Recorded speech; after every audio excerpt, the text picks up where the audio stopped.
네, 한 주간 평안하셨습니까?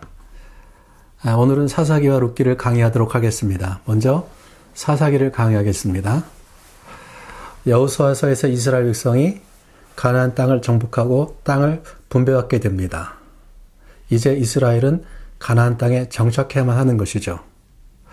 가나안 땅에 정착해서 이스라엘이 어떻게 살아가야만 하는가? 신명기의 말씀대로 살아가야만 합니다. 신명기에서 모세가 반복해서 말씀하고 있는 것이 있지요. 그 땅에서 들어가서 살 때 여호와를 기억하라. 여호와를 기억하면 복을 받을 것이고 여호와를 기억하지 못하면 저주를 받을 것이다. 사사기는 그들이 가나안 땅에 살면서 어떻게 여호와를 잃어버렸는지를 보여주고 있습니다. 어떻게 철저히 실패했는지를 보여주고 있는 책이 사사기입니다. 사사기의 주제 성구가 사사기 21장 25절 말씀이에요. 그때 이스라엘에 왕이 없으므로 사람이 각기 자기 소견에 오른 대로 행하였더라. 여러분, 이스라엘은 왕정 국가가 아니라 신정 국가입니다. 하나님이 왕인 국가예요. 언제나 이스라엘은 하나님이 왕으로 계셨습니다. 그런데 왕이 없었다고 말씀하세요. 하나님을 이스라엘의 왕으로 인정하지 않았다는 것입니다.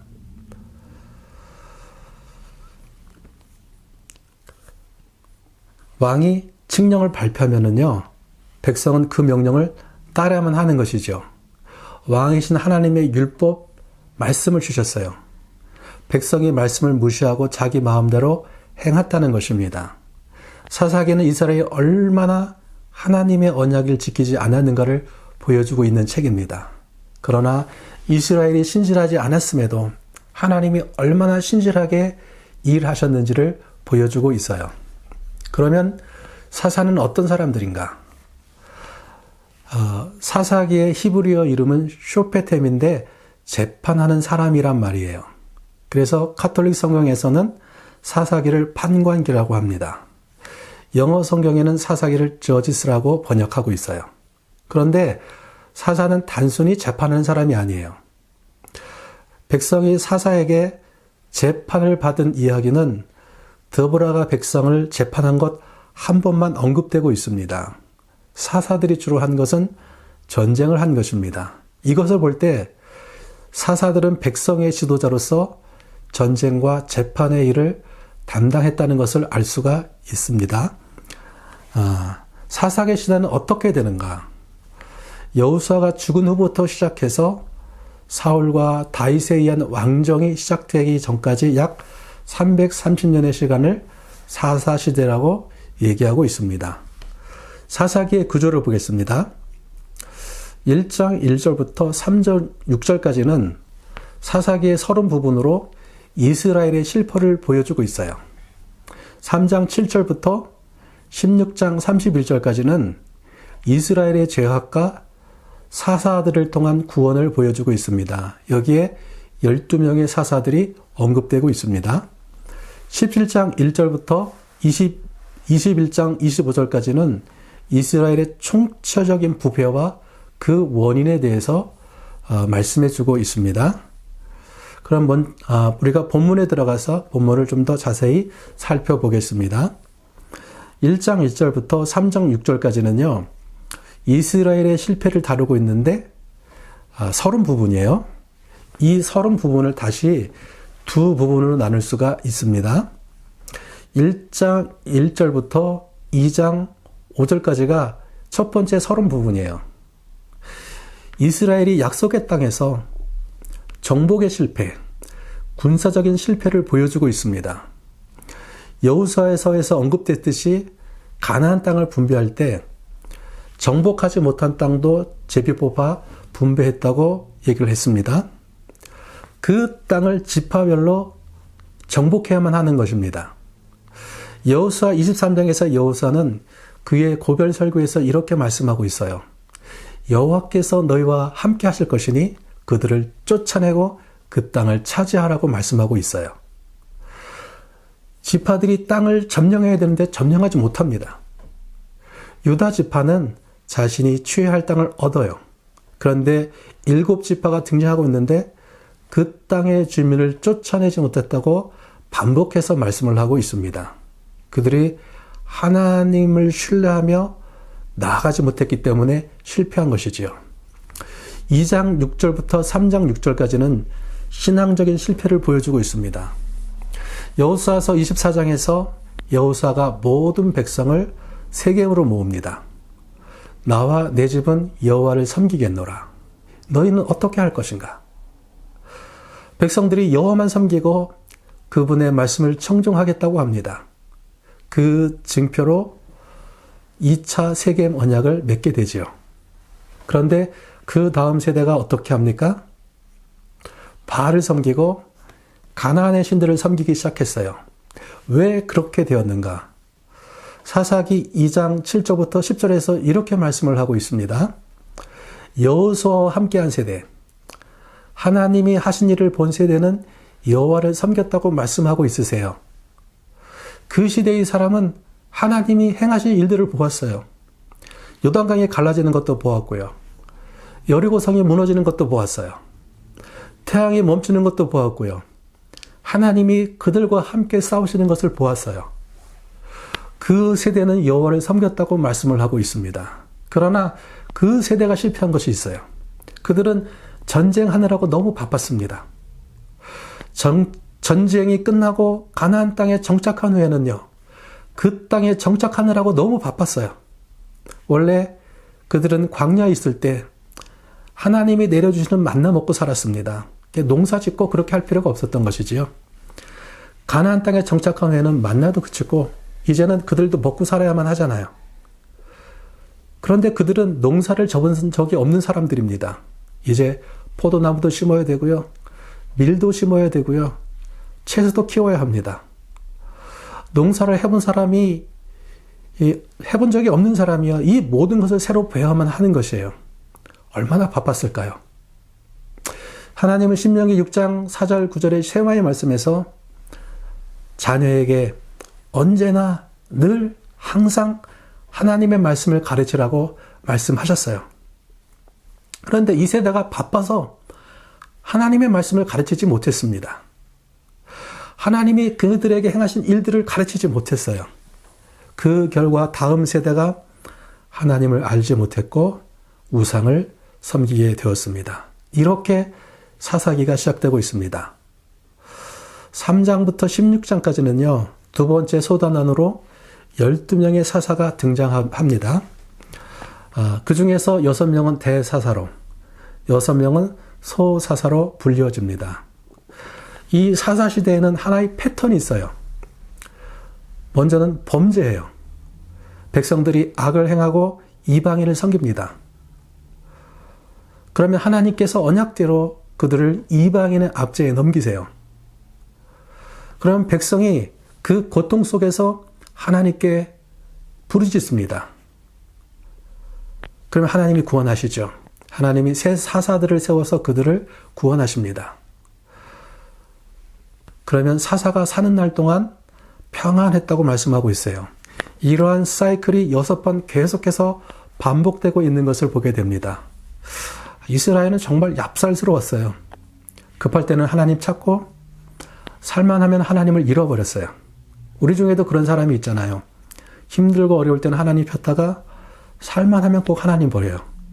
이스라엘이 그런 모습을 보게 됩니다. 우리가 사사시대에서 보아야 할 것들이 있습니다. 사사기는 후대로 갈수록 나아지는 것이 아니라 후대로 갈수록 더욱 어두워져 가고 있는 것을 보게 돼요. 밑으로 갈수록 계속해서 밑으로 떨어지고 있는 것을 보게 됩니다.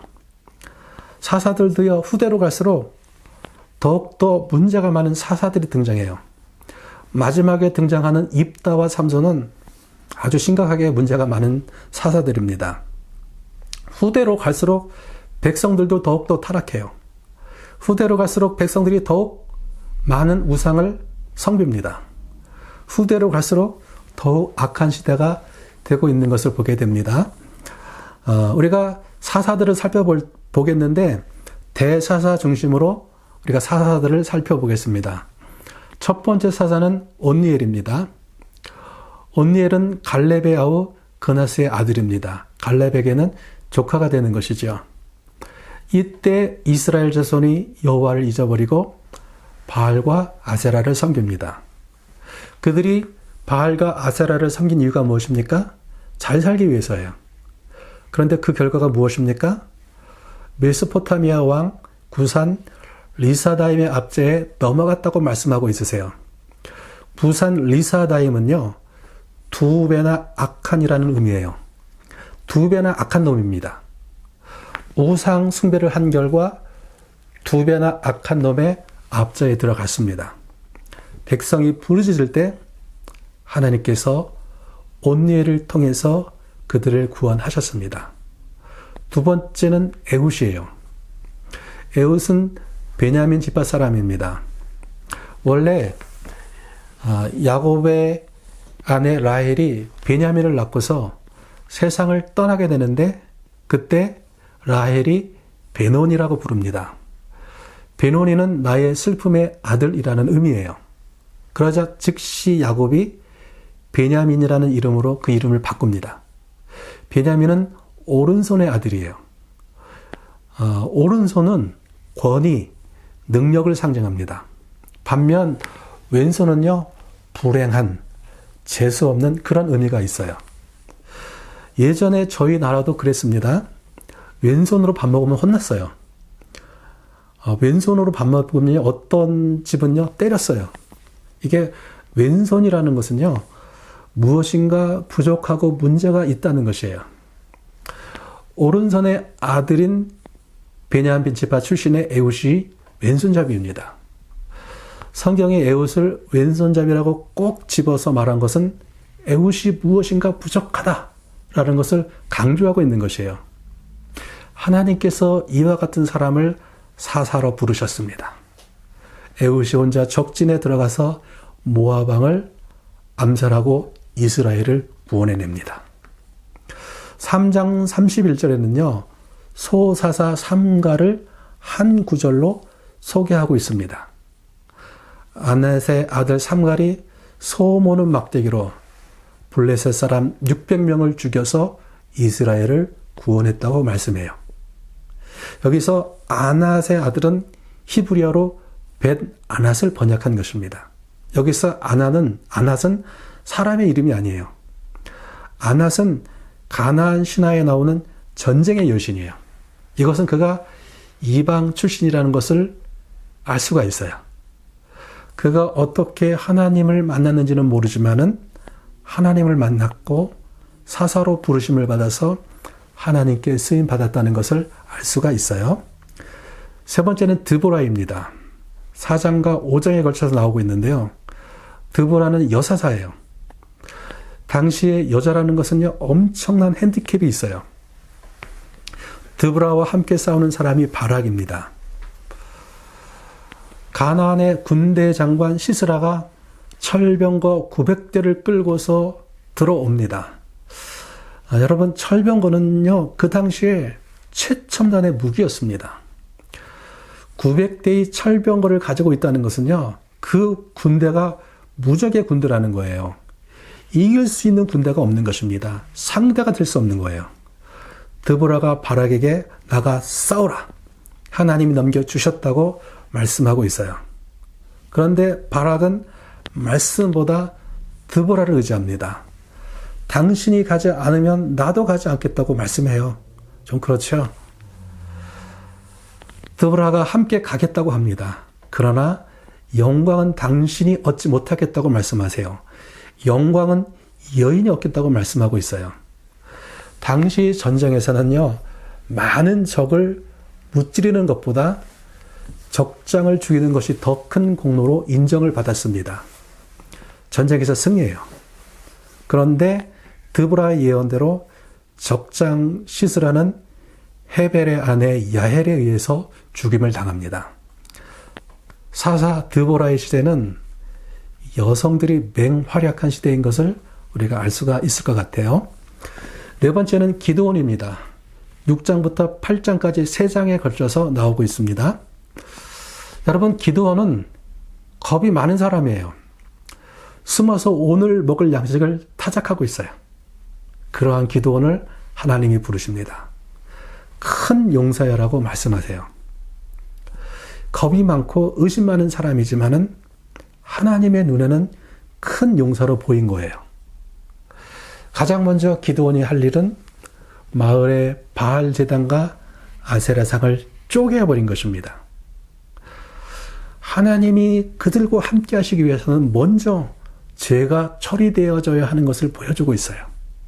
우상이 제거되어야만 하는 거예요.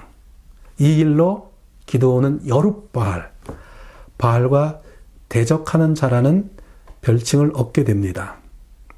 의심 많았던 기드온이 양털 징조를 구하죠. 하나님이 다 들어주세요. 기드온이 군대를 모으는데 그때 모인 군대의 숫자가 32,000명입니다. 이것도 사실 적은 숫자예요. 적인 미디안은 13만 5천 명의 군대를 가지고 있어요. 그런데 하나님께서 300명만 빼놓고 다 돌아가게 하십니다. 여호와의 전쟁이 숫자에 있지 않기 때문임을 우리가 알 수가 있지요. 여러분, 이 300명이 무엇 가지고 전쟁합니까? 무엇 가지고 싸웁니까? 칼과 창으로 싸우는 것이 아니에요. 나팔과 항아리와 횃불을 가지고 갑니다. 나팔 불고 항아리 부수고 횃불 손에 들고 흔드는데 적이 자멸합니다. 하나님이 싸우셨기 때문인 것이지요. 전쟁에 승리한 후에 백성이 기드온에게 얘기하죠.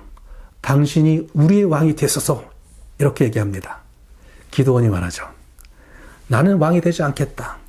여호와께서 우리를 다스리겠다고 고백합니다. 이렇게 기드온이 왕 되기를 거절했는데 그 다음 장에 스스로 왕 되겠다고 하는 사람이 나옵니다. 기드온의 아들 아비멜렉입니다. 아비멜렉은 기드온이 처백에서 낳은 아들인데 기드온의 아들 60명을 다 죽여버려요. 그리고 세겜에서 세겜 사람들에 의해서 왕이 됩니다. 세겜은 여호수아가 하나님을 섬길 때 당부한 땅이고 세겜 언약을 맺은 땅이에요. 아비멜렉이 그것에서 스스로 왕이 됩니다. 하나님이 배신의 영을 세겜 사람에게 보내게 되고요.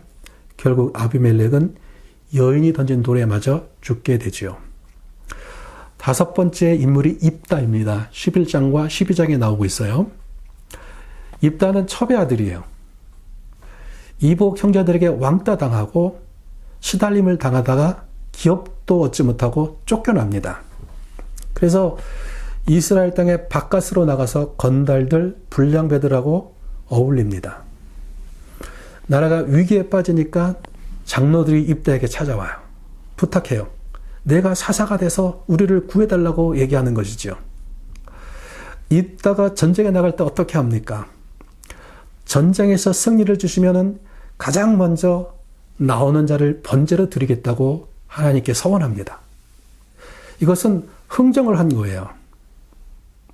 아마 입다는 첩에서 낳은 자식이고 멸시를 받으며 자랐기 때문에 꼭 승리해야 된다는 부담을 가졌던 것 같아요. 또한 그렇게 생각한 것 같아요. 자신이 승리하고 돌아오면은 종들이 가장 먼저 나올 것이다 라고 생각한 것 같아요. 여러분, 저희 나라도 그렇지 않습니까? 주인이 돌아올 때 돌쇠나 마당새가 가장 먼저 문 열고 나와 맞이하는 거잖아요. 왜 입다는 이렇게 사람을 번제로 드리겠다고 했을까? 입다는 길르앗 출신입니다. 길르앗 땅은요, 암몬과 모압에 붙어 있어요. 암몬의 신의 밀곰이고 모압의 신이 그모스인데 인신제사를 드렸어요. 열왕기하 3장 27절에 보면은 모압 왕이 전쟁에서 전세가 어려워지니까 왕이 될 자기 맏아들을 들여와서 성위에서 번제로 드려버립니다. 자기 맏아들까지 번제로 드렸으니 승리를 달라는 거예요. 당시의 사람들에게 신에게 드릴 수 있는 최고의 헌신은 자기의 자식을 드리는 거예요. 이것은 신과 거래하는 것이죠. 이렇게까지 헌신했으니 내게 복 달라는 거예요. 내게 승리 달라는 거예요. 아마 입다는 이런 풍습을 보았을 거예요. 그런데 승리하여 돌아올 때 자신의 사랑하는 딸이 나옵니다. 딸을 번제물로 바쳐야만 했던 것이죠. 과연 입다는 딸을 번제로 바쳤을까? 번제로 드리지 않고 성수에서 평생 천혜로 살며 하나님을 섬기는 일을 했다고 주장하는 주장들이 있어요. 레위기 27장 1절에서 8절을 보면은요, 하나님께 서원을 잘못했을 때 속전을 드리면 그 서원을 물을 수가 있었습니다. 이렇기 때문에 속전을 통해서 목숨을 구했을 거라는 거예요. 히브리서 11장에 보면 입다를 믿음의 사람으로 히브리서 기자는 표현하고 있는 것을 보게 돼요. 그렇기에 입다의 딸은 죽지는 않고 평생 성소에서 봉사하며 살았을 것이다라고 주장하는 주장인 것이죠. 실제로는 딸을 번제로 드렸을 가능성이 아주 높아 보입니다. 막간으로 잠깐 소사사들을 보겠습니다. 돌라는 이사갈 사람이라고 합니다. 야일은 아들 30, 성읍 30을 가졌고 아들들이 나귀를 탔다고 말합니다. 입사는 아들 30, 딸 30을 두었다고 하고요. 엘로는 스불론 사람이라고 얘기하고 있어요. 압도는 아들 40, 손주 30이 있었고 그들이 다 나귀를 탔다고 말씀하고 있어요. 이렇게 소사사들의 특징을 보면은요, 자식이 많고 그 자식들이 나귀를 탔다고 얘기를 해요. 자식이 많았다는 것은요, 부인이 많았다는 것이고요. 당시에 나귀를 탔다는 것은요, 오늘날로 말하면 벤치 탔다는 거예요. 이들은 작은 왕과 같이 살았던 것이죠. 신명기에서 왕은 부인과 말과 돈을 많이 두어서는 안 된다고 말씀하고 있지요. 이들이 비록 왕은 아니었지만은 백성의 지도자로서 제대로 살았다고 볼 수는 없겠지요. 여섯 번째로 삼손입니다. 삼손은 4장에 걸쳐서 삼손 이야기에 대해서 성경이 말씀을 하고 있어요.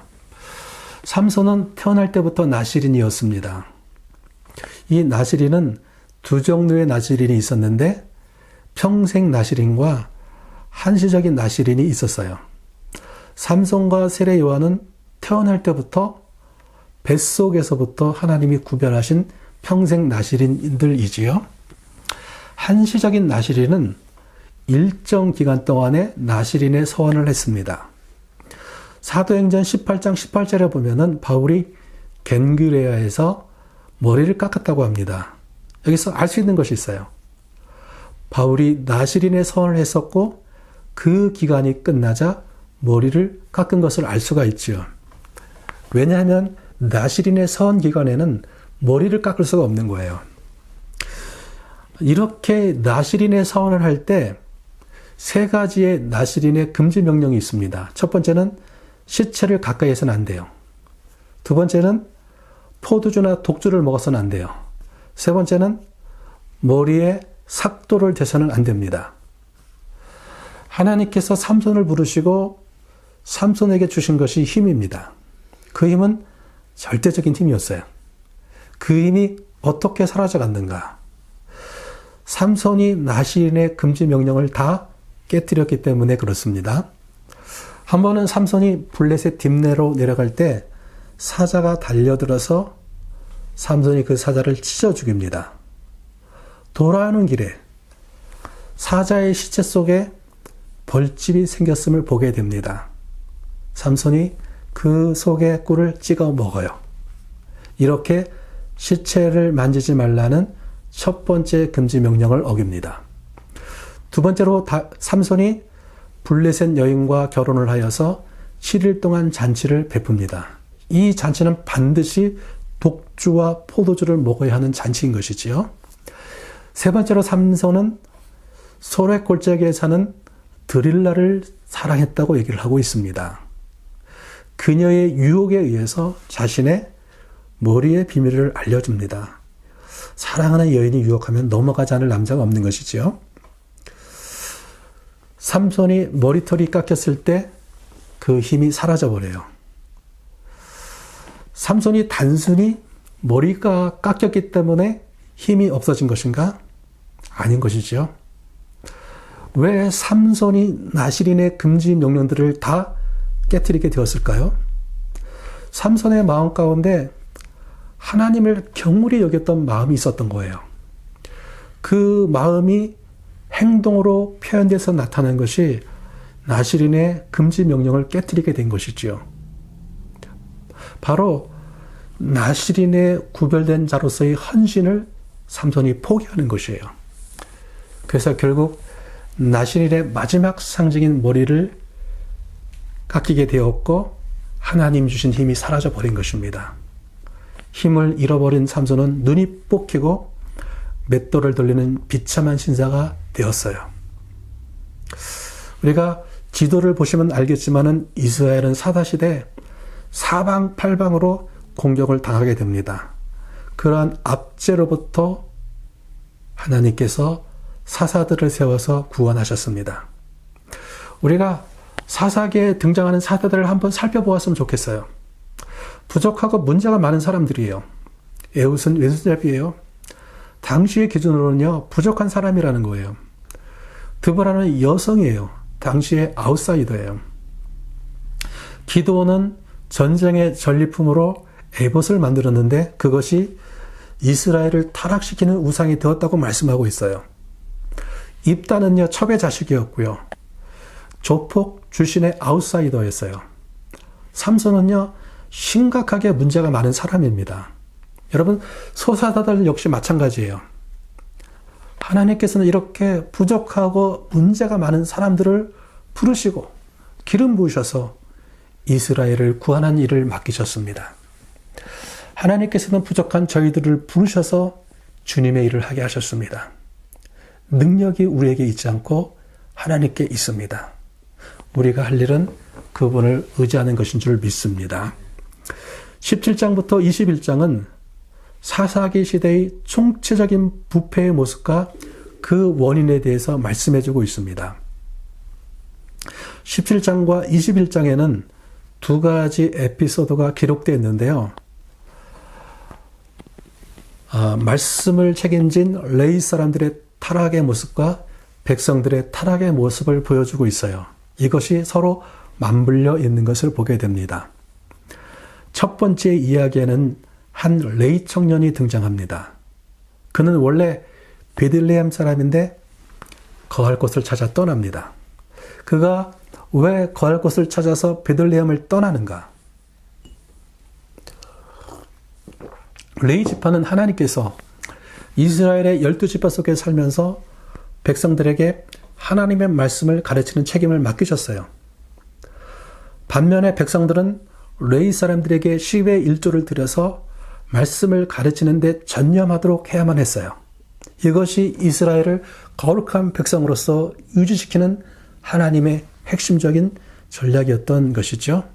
그런데 레위 청년이 거할 곳을 찾았다는 것은요, 백성들이 더 이상 11조를 하지 않았다는 것이에요.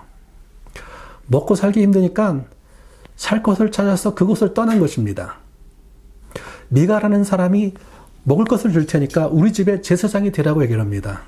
그래서 그 집에 제사장이 됩니다.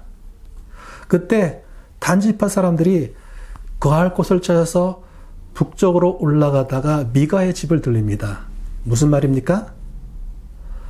단지파 사람들이 자신들이 분배받은 땅에 있는 가나안 족속을 쫓아내지 못한 거예요. 그래서 다른 땅을 찾아가고 있는 것입니다. 유업을 포기하는 것이죠. 단지파 사람들이 미가의 집으로 들어와서 강제로 드라빈과 에봇을 가져갑니다. 깡패가 된 거예요. 레위 청년에게 말합니다. 내가 한 집안의 제사장이 되는 것이 좋으냐? 한 지파의 제사장이 되는 것이 낫느냐?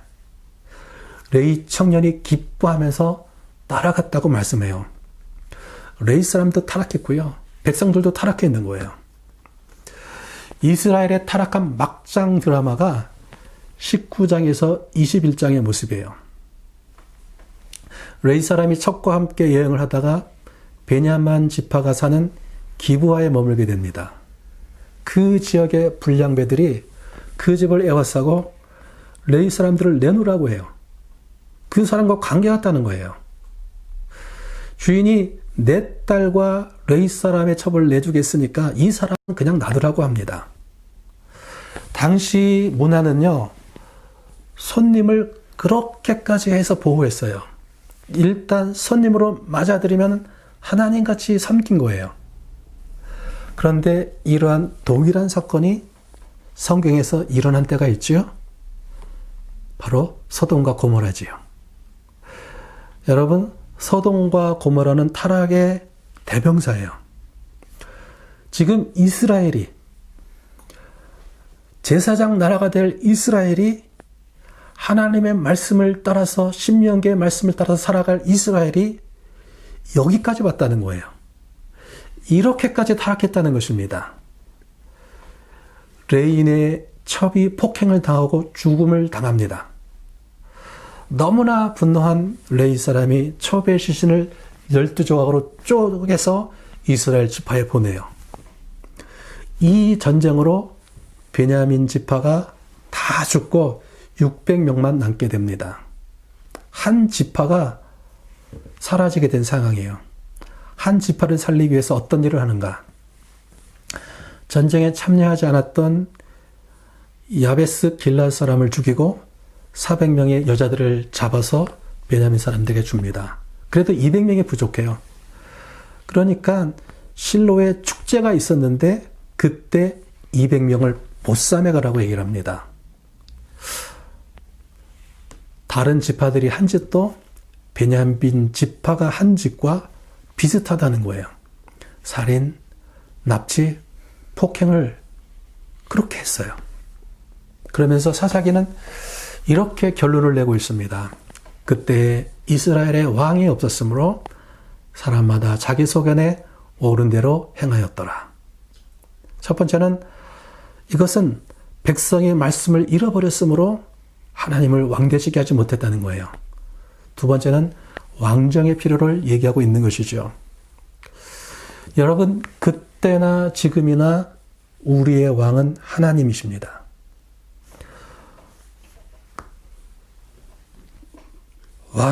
하나님의 백성은 왕이신 하나님의 백성인 것이에요. 그분의 백성은요, 그분의 말씀을 지키며 사는 백성인 것입니다. 여러분, 저희가 그렇게 살아가기를 원합니다. 하나님을 왕 되시게 하며 하나님의 왕이심을 인정하며 살아가는 저희들의 삶이 되기를 주님으로 축복합니다. 아멘.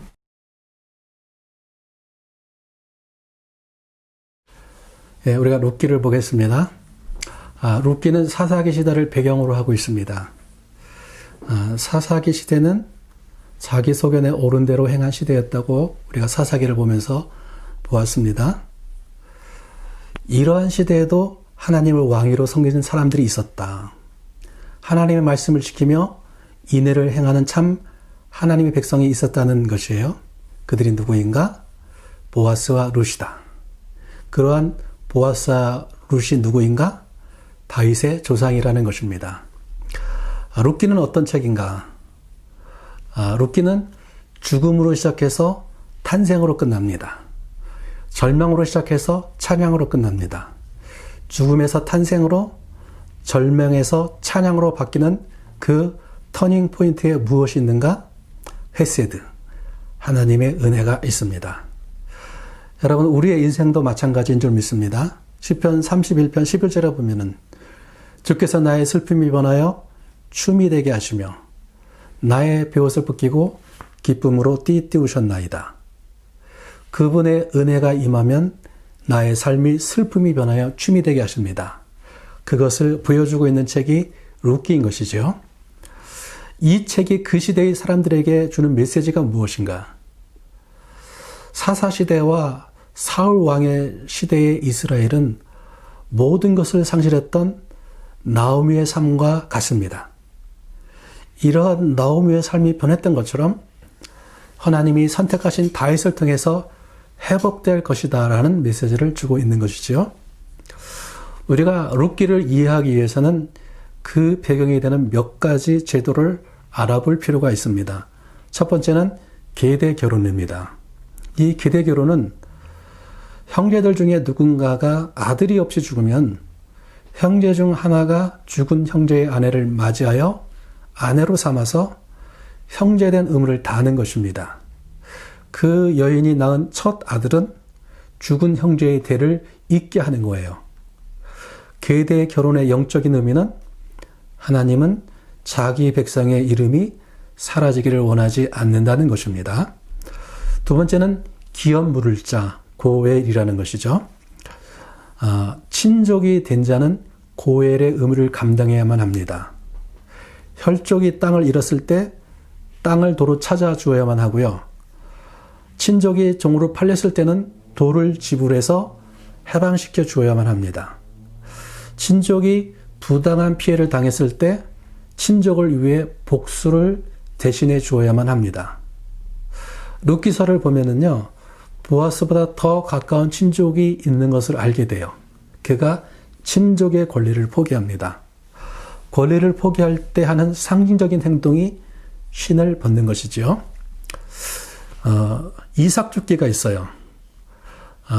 신명기에 보면은요, 추수를 할 때 이삭을 남겨두라고 합니다. 감람나무를 턴 후에는 얼마를 그와 가부를 위해서 남겨두라고 해요. 포도원에 포도를 딴 후에 나머지를 남겨두라고 해요. 가난한 자들을 위해서 다 거두지 말고 남겨두라고 율법으로 명하고 있는 것이죠. 저희가 본문으로 들어가겠습니다. 1장을 롯의 결단으로 우리가 볼 수가 있겠습니다. 1장 1절에 이렇게 말씀하고 있어요. 사사들이 치리하던 때에 그 땅에 흉년이 들었다고 말씀합니다. 이 흉년은 어떠한 흉년인가? 하나님의 징계로 인한 흉년입니다. 언약의 저주가 임한 거예요. 신명기 11장 11절에서 14절은 가나안 땅에 대해서 이렇게 말씀을 하고 있습니다. 너희가 건너가서 차지할 땅은 산과 골짜기가 있어서 하늘에서 내리는 비를 흡수하는 땅이요. 내 하나님의 여호와께서 돌봐주시는 땅이라. 연초부터 연말까지 내 하나님의 여호와의 눈이 항상 그 위에 있느니라. 내가 오늘 너희에게 명하는 내 명령을 너희가 만일 청종하고 너희 하나님의 여호와를 사랑하여 마음을 다하고 뜻을 다하여 섬기면 여호와께서 너희의 땅에 이른 비 늦은 비를 적당한 때에 내리시리니 너희가 곡식과 포도주와 기름을 얻을 것이요. 가나안 땅을 하나님께서 돌봐주신 땅이라고 말씀해요. 연초부터 연말까지 하나님의 눈이 항상 지켜보는 땅이라고 하세요. 하나님이 보시다가 이제 농사 지을 때가 되었네. 이른 비를 내어주어야지. 이제 추수할 때가 되었네. 늦은 비를 내려주어야지. 이렇게 하나님이 돌봐주시는 땅입니다. 왜 기근이 오는가? 창세기 4장에 보면 이런 말씀이 있습니다. 아발과 그의 재물은 받으셨으나 과인과 그의 재물은 받지 아니하신지라. 여기서 받으셨다는 히브리어 단어는 샤하라는 말이에요. 원문의 원래 의미는 응시하다, 바라보다라는 말입니다. 하나님께서 주목해서 바라보신 거예요. 받지 아니하셨다는 말은 로샤하입니다. 바라보지 않으셨다는 거예요. 가인이 제물을 드릴 때 하나님이 얼굴을 돌리셨다는 것입니다. 가인이 제물을 준비하고 여호와여 부르는데 하나님 얼굴을 싹 돌리신 거예요. 이 백성이 악을 행하고 우상 숭배할 때 더 이상 볼 수 없어서 하나님께서 얼굴을 돌리시는 것입니다. 그 결과로 기근이 오는 거예요. 기근이 오자 나오미의 가족이 베들레헴을 떠나 모압 땅으로 갑니다. 그때는 어떻게 해야 되는가? 떠나는 것이 아니라 하나님께 돌아가야만 합니다. 하나님께 회개하는 것이에요. 솔로몬의 기도에도 있었듯이 기근의 때에 하나님께 기도하면 하나님께서 들어주십니다. 그들이 베들레헴을 떠난 결과가 무엇인가? 비참한 결과를 맞이합니다. 남편을 잃고 두 아들을 잃습니다. 모든 것을 다 잃어버립니다. 그때 하나님께서 자기 백성에게 양식을 주셨다는 얘기를 듣고 고향으로 돌아가기로 결정합니다. 여러분, 베들레헴의 이름이 빵집이란 말입니다. 빵집의 빵이 없으니까 사람들이 떠나고 빵이 생기니까 사람들이 돌아옵니다. 주님의 교회에 생명이 있을 때, 빵이 있을 때, 생명의 양식이 있을 때 사람들이 돌아옵니다. 베들레헴으로 돌아오기를 결정할 때 롯이 믿음의 결단을 합니다. 어머니의 백성이 나의 백성이 되고 어머님의 하나님이 나의 하나님이 되겠습니다. 고향으로 돌아온 나오미는 자기를 마라라고 부르라고 합니다. 나오미의 이름이 기쁨, 희락이란 의미인데요. 마라는 쓰다는 것입니다. 모든 것을 다 잃어버린 인생, 이것이 나오미인 것이죠. 마라, 쓰다. 그것이 지금 나오미의 모습인 거예요. 2장에서 롯이 어머니를 보양하기 위해서 이삭을 죽기를 합니다. 롯이 어머니에게 물어봐요. 내가 누구의 밭에 가리이까? 이런 거예요. 어느 밭에 가면은 이삭을 잘 줄 수 있습니까? 이런 것입니다. 여러분, 모든 사람이 하나님의 법을 잘 지키면은 어느 밭이나 가도 괜찮아요. 신명기의 율법에는 가난한 자를 위해서 이삭을 남겨놓으라고 합니다. 사람들이 말씀을 잘 지키면은 어느 밭에 가도 상관없는 거예요. 그러나 사람들이 이삭을 떨어뜨리지 않고 싹 긁어갑니다. 그러니까 어느 밭으로 가리까 묻는 거예요. 그런데 롯이 이삭을 줍기 위해서 우연히 잃은 곳이 보아스의 밭이라고 합니다. 이 우연히는 단순한 우연히가 아니에요. 하나님의 헤세드, 하나님의 은혜가 롯의 걸음 가운데 함께하고 있는 것입니다. 우연히 롯이 보아스의 밭에 이르렀는데 어떤 일이 일어납니까? 마침 보아스가 베들레헴에서 와서 밭에 이르렀다고 합니다. 우연히 보아스의 밭에 이르렀는데 마침 그때 보아스가 그 밭에 온 거예요. 하나님의 손이 그분의 은혜가 인도하고 있는 것입니다. 롯을 본 보아스가 롯에게 은혜를 베풉니다. 여기서 보아스가 이런 말을 해요. 이스라엘의 하나님 여호와께서 그의 날개 아래 보호를 받으러 온 내게 온전한 상 주시기를 원하노라. 하나님을 선택한 롯에게 하나님의 은혜가 이끌고 있습니다. 롯에게. 3장은 롯의 요청입니다. 롯을 통해 보아스가 베푼 은혜를 알게 된 나오미는 롯을 결혼시키기 위한 작전을 짭니다. 보아스가 타작 후에 먹고 마시고 누웠을 때 그의 발치 이불을 들고 누우라고 얘기를 합니다. 이것은 보아스가 친족으로 기어 물을 자격이 있는 사람이기 때문에 그렇습니다. 롯이 그렇게 합니다. 이러한 행동은 롯이 보아스를 향해서 기어 물을 자로서 자신과의 계대 결혼을 요청한 것으로 볼 수가 있습니다. 보아스가 얘기하지요. 나보다 더욱 가까운 기업 물을 자가 있다. 만일 그가 기업 물을 권리를 포기한다면 내가 그 의무를 감당하겠다고 얘기를 합니다. 4장에서 롯의 결혼이 있겠지요. 보아스가 다음날 성문으로 올라가서 앉았는데 마침 그 기업 물을 사람이 지나갑니다. 마침 그 사람이 지나갔다고 얘기를 하고 있죠. 우연인가요? 여호와의 은혜가 함께하고 있는 거예요. 장로 10명을 청합니다. 당시 성문은 재판정의 역할을 했고 장로 10명은 재판관이자 증인이 되는 것입니다. 아무개라는 기업을 물을 자가 기업 물으기를 포기합니다. 왜 포기하는가? 나오미의 가족이 모압으로 갈 때 아마도 자기의 땅을 팔고 갔을 거예요. 기업 물을 자가 된다는 것은요, 돈을 주고 그 땅을 되찾아와야만 하는 거예요. 그리고 룻과의 계대 결혼을 통해서 아들을 낳아야 하고 그 땅을 물려줘야만 하는 거예요. 손해 볼 것을 두려워해서 그가 권리를 포기합니다. 그 증표로 신을 벗는 것이죠. 보아스가 기업 물을 자의 권리를 행사하여 룻과 결혼합니다. 그리고 아들을 낳습니다. 아들을 낳았을 때 여인들이 나오미에게 얘기를 합니다. 여인들이 나오미에게 이르되 찬송할지어다. 마라의 삶에서 찬양의 삶으로 바뀝니다. 이때 낳은 아들이 오벳이에요. 다윗의 할아버지입니다. 룻기는 족보를 마치고 있어요. 족보를 통해서 말하고자 하는 것이 무엇인가? 보아스를 통해서 룻과 나오미가 회복되고 그들의 가문이 회복됩니다. 보아스를 통해서 나온 다윗을 통해서 이스라엘을 회복시킬 것이라는 메시지를 주고 있는 것이지요. 룻기를 통해서 전해지는 메시지가 있습니다. 모압 여인 룻이 다윗 왕의 족보에 올라갑니다. 마태복음 1장에 예수님의 족보가 나오는데 거기에도 룻이 들어가고 있지요.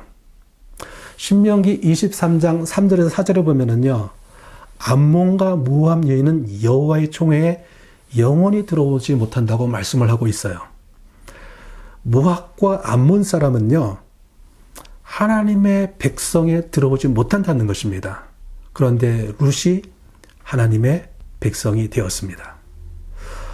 진실로 하나님을 선택하는 자들은 하나님의 날개 그늘 아래서 안식하고 하나님의 백성이 된다는 것을 보여주고 있는 것이죠.